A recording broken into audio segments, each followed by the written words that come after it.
Hello and welcome to another weekly video from Career Codex. My name is Simon Gray and today I'm talking about the thing I'm often asked the most about by people entering the job market. But while it's the first thing most people focus on, it has a relatively low probability of leading to success. When it comes to executive job search, the first thing that normally springs to mind is the requirement to put together a CV or resume. If you've been in or are about to enter the executive job market, perhaps this is a thought you've had or was something prompted by the advice of others.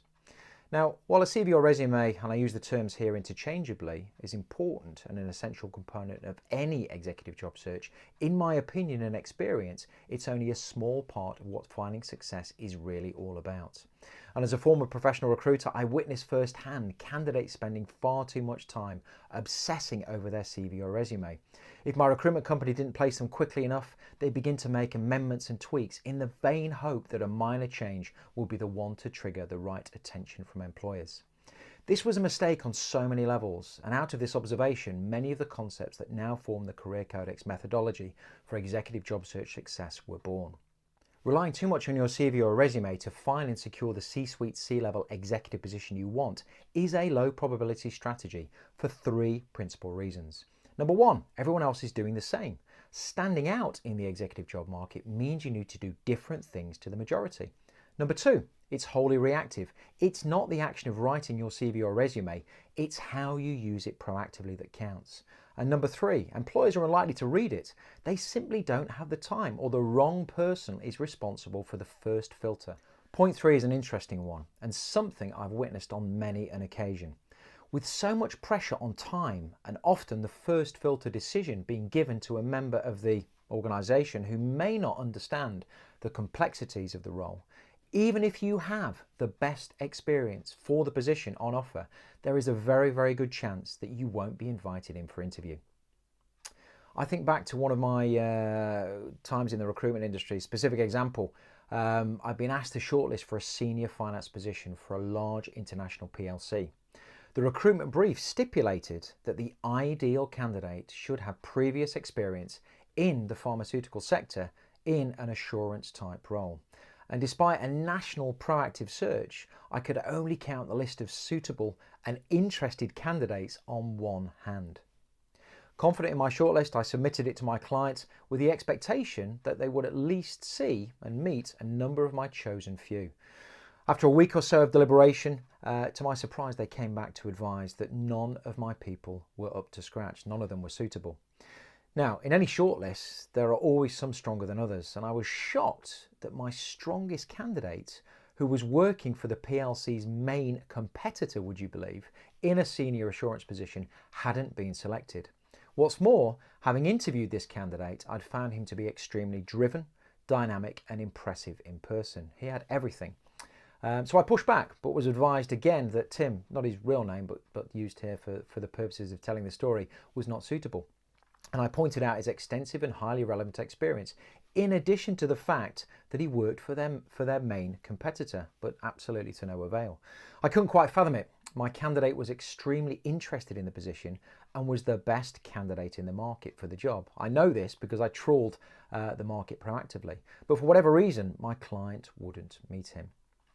Now, as a professional recruiter, you have to be resourceful, so I found a reason to get in touch with the hiring manager directly. Now, in larger organisations, the recruitment brief and CV resume first filter are often assigned to a resourcing team. And I spoke to the hiring manager and expressed my surprise that Tim had not been shortlisted. In doing this, I was careful to weave in the elements of his experience and my own assessment of his candidacy, having met him specifically for the role.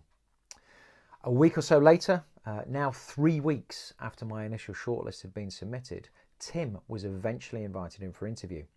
Now, not surprisingly, he'd gone a little cold on the role, but went for the interview anyway. And after what can only be described as an unnecessarily lengthy recruitment process, was offered the position. You can probably guess what happened next. He turned down the position. His experience of the PLC and its inability to make the right decision to meet him, followed by a drawn-out recruitment process, had soured his opinion of the organisation and raised concerns in his mind about what it might be like to work there. The PLC turned up the pressure on me and him to make it happen, but it was too late, and the best candidate for the job sadly got away. Now, in this example, the person charged with making the initial decision on who to meet either didn't read the CV or resume or quite simply didn't understand it. And this real life story illustrates an important point, that relying on your CV or resume alone to open doors is a mistake. While this story may sound shocking, I can tell you it happens all the time, at all levels of the job market, but especially at the senior end. This means as a senior executive, you can't rely on your skills, abilities and experience communicated in your CV or resume to get you through the door. You have to think and act differently. What really counts is your approach and how you initially engage with the employer. Consider the following questions in relation to a position you're currently pursuing or one you've recently applied for. Number one, are you engaging directly with the employer or via a third party? Relying on a third party, for example, an executive recruiter, means you're one step removed from the ultimate decision maker. This makes it more difficult to proactively influence your application and communicate your message. Number two, are you engaged with the decision maker or someone charged with making the initial first filter? If you don't have the ear of the decision maker, you're potentially relying on someone that may not understand your skills, abilities and experience and all you could potentially bring to the role. Number three, is your approach the same as everyone else interested in the position? This can never be standing out and is linked closely to the first question. If the opportunity is already in the public domain and you're relying on a third party to champion your cause, the probability of you being selected for interview is reduced. You're one of many and not in control of your destiny. Contrast this with identifying an opportunity in the hidden market. This is the place where high probability executive opportunities always exist before ever being placed with executive recruiters. And then approaching the employer directly in the hidden market. Number four, is your approach simply about your interest in the role or are you communicating value in some other way? Recruitment for any organization is risky. To mitigate this risk for the employer, do they see you as just an applicant for the position or through your approach, can they visualize you in the role already?